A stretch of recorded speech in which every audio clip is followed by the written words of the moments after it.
to the Key Wellbeing Podcast and our new series, Lunchtime Listens, where it's all about real clients, real employee wellbeing challenges, and of course, real expert advice. Let's get started.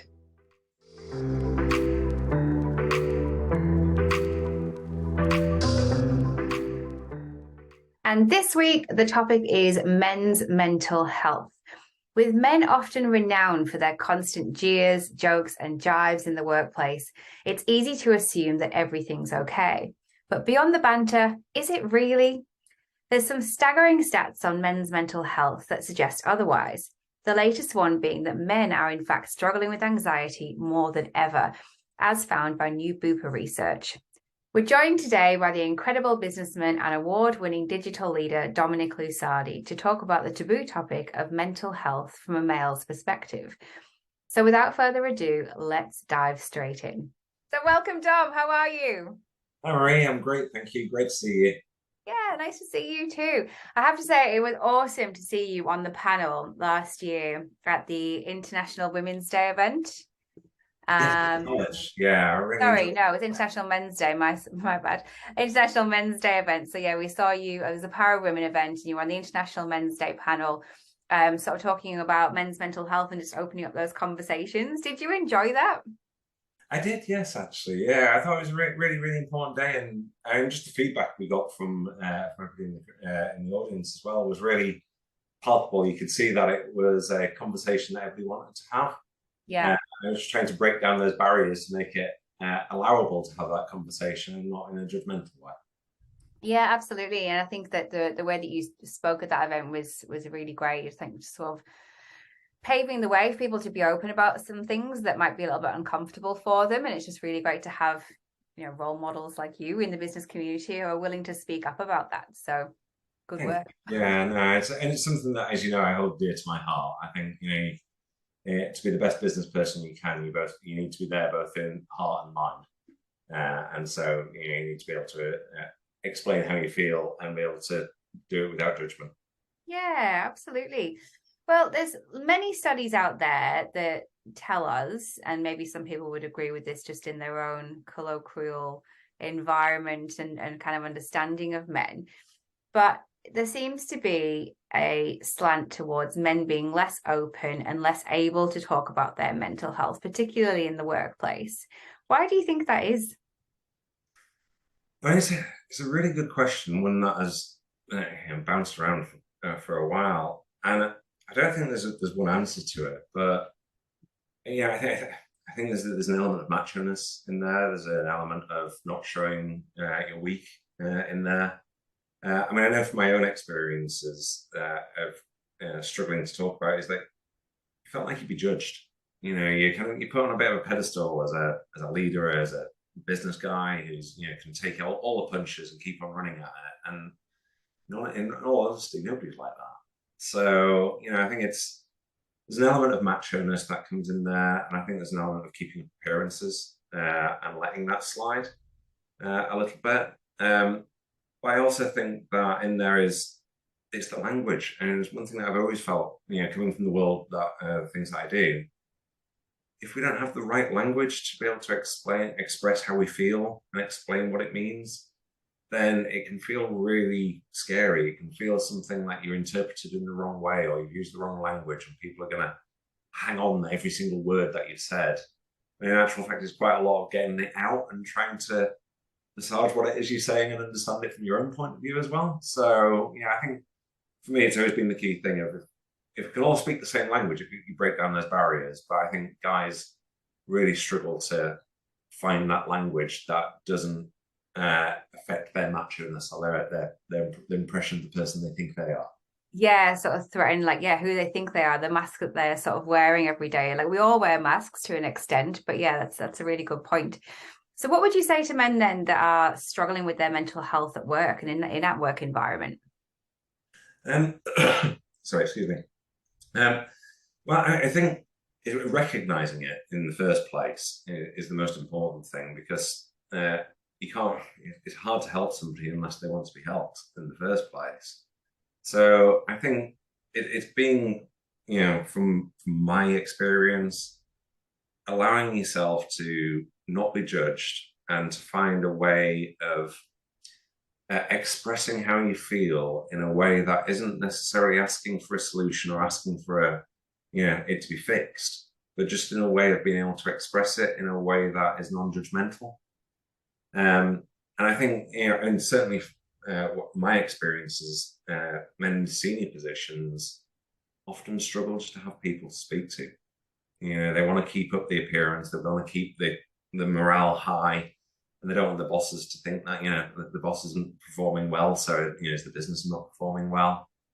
So I think it's about creating that safe environment to be able to express it in, and giving opportunities for it to be put across in a non-judgmental way. So creating that time to have open conversations, I think is a really, really important way.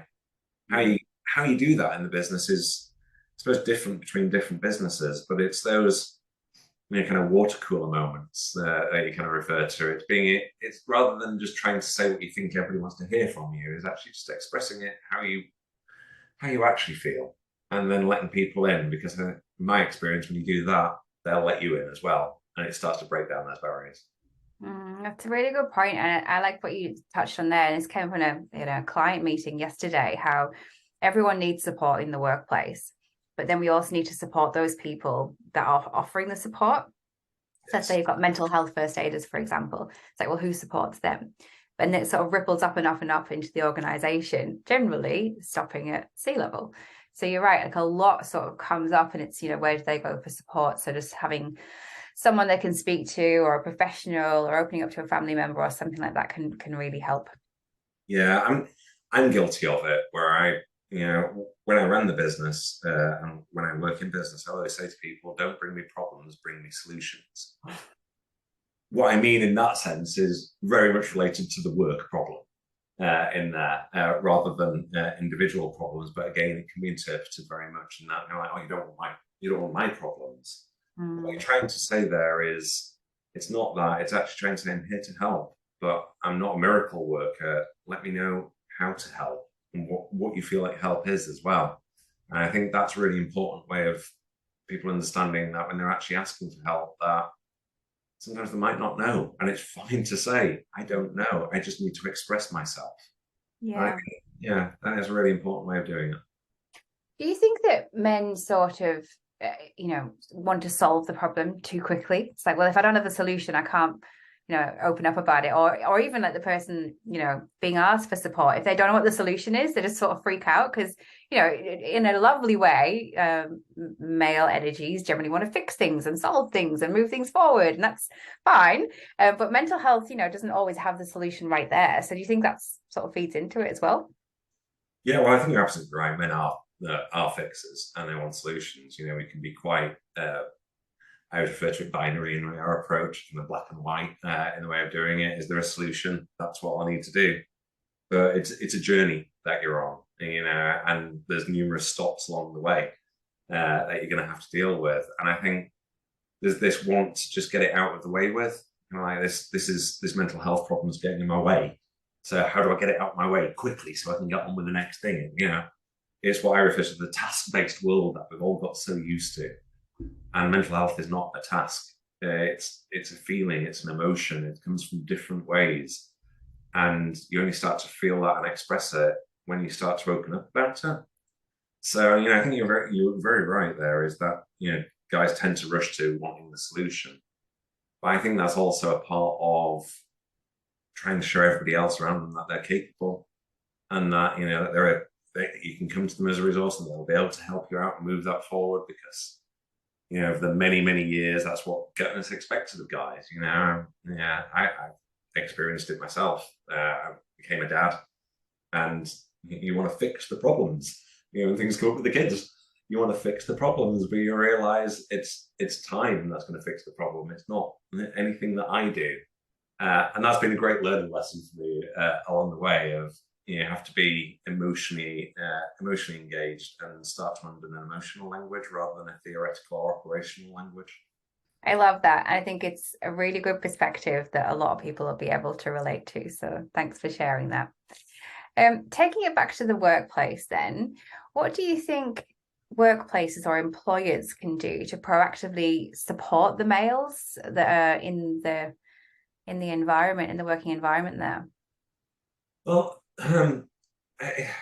this is a problem I must admit I've struggled with myself for many years, because how do you create that environment? Going back to what you were saying, I need to fix it, I need to get on.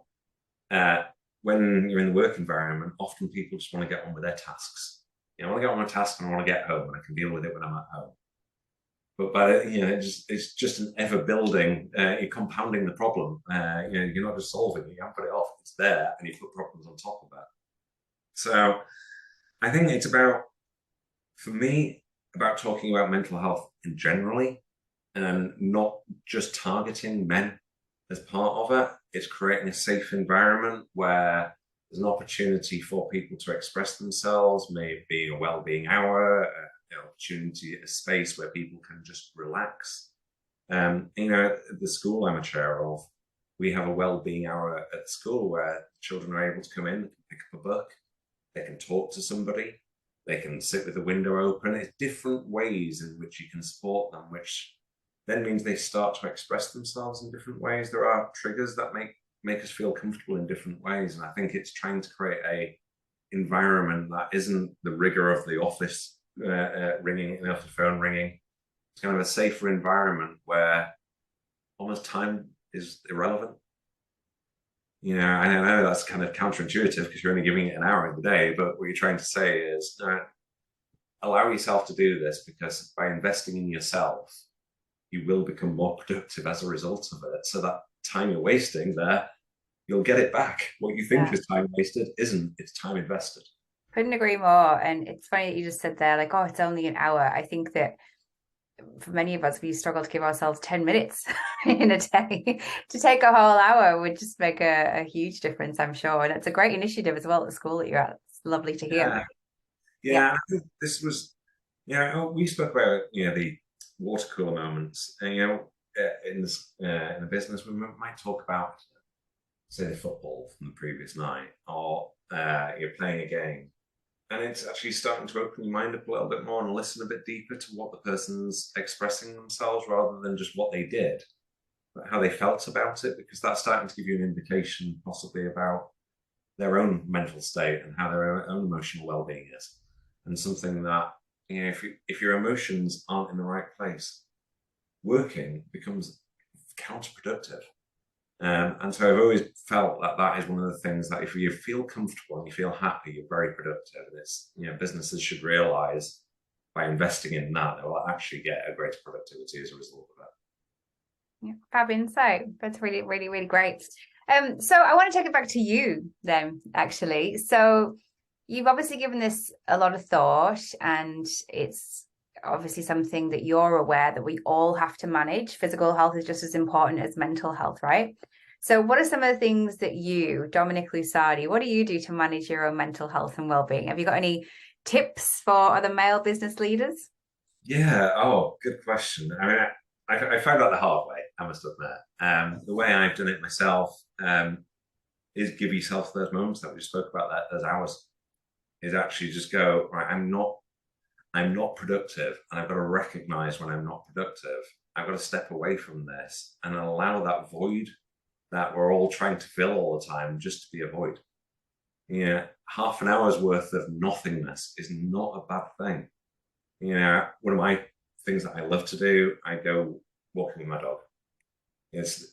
I can't tell you how good it is for me, and I don't go out with headphones, I don't check my phone. I listen to the birds tweeting in the trees, listen to the sound of the river, and just become very in the moment.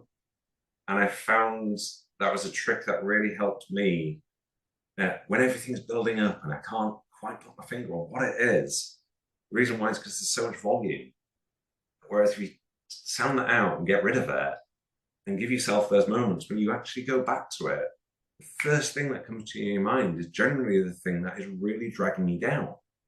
Tackle that, and then all of a sudden that mountain that feels unclimbable is all of a sudden you've made the first step.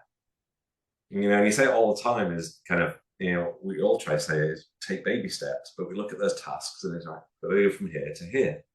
But no, you've got to break it down. And that's how I've very much approached my own well-being, is understanding that I might not have good days, but I might have good days in there. And it's the culmination of the effort that I put into that. Whereas, and you've known me, where I haven't done that, and I haven't been to the gym, and I haven't done those things, and they really make me feel down. And it's because I'm not investing in myself.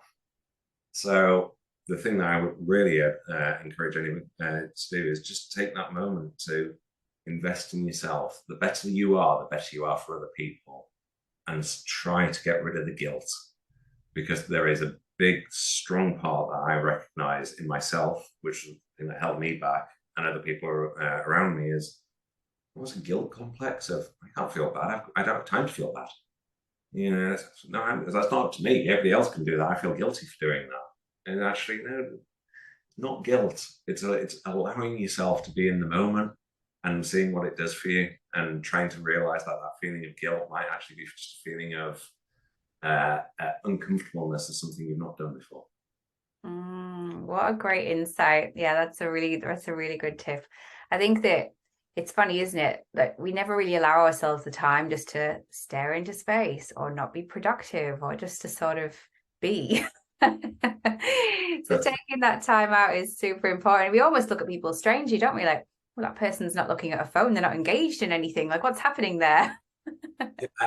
Having kids has taught me this massively so as well. I'm just kind of looking at them wanting to get on the tablets, and I'm like, no, let's just have a moment. And it's those moments that I've had with my family where you sit across the dinner table and there's nothing else there, and somebody says something really funny, or there was a moment with my daughter last night, and I was putting her to bed, and she said, "Daddy, do you know where you are?" And I was like, "Oh, I'm in your bedroom, sweetheart." They're like, "No, Daddy, you're in my heart." Oh. And it was just that moment. I thought, I'm not going to rush through that. I'm not going to put her to bed. I'm just going to sit here. I'm going to hold her for a couple of minutes, because that was just so beautiful. And it made me feel so good about being dad that I wanted to enjoy that moment with her. Oh, that's beautiful. Thank you so much for sharing.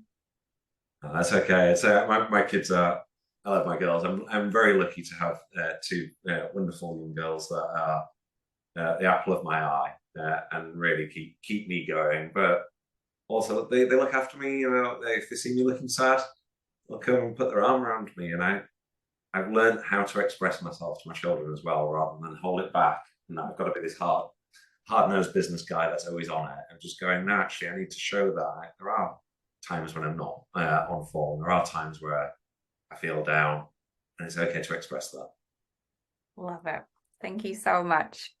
One final question that we like to ask all of our podcast guests, and that is, what is one way that you think employers can create healthy, happy workplaces?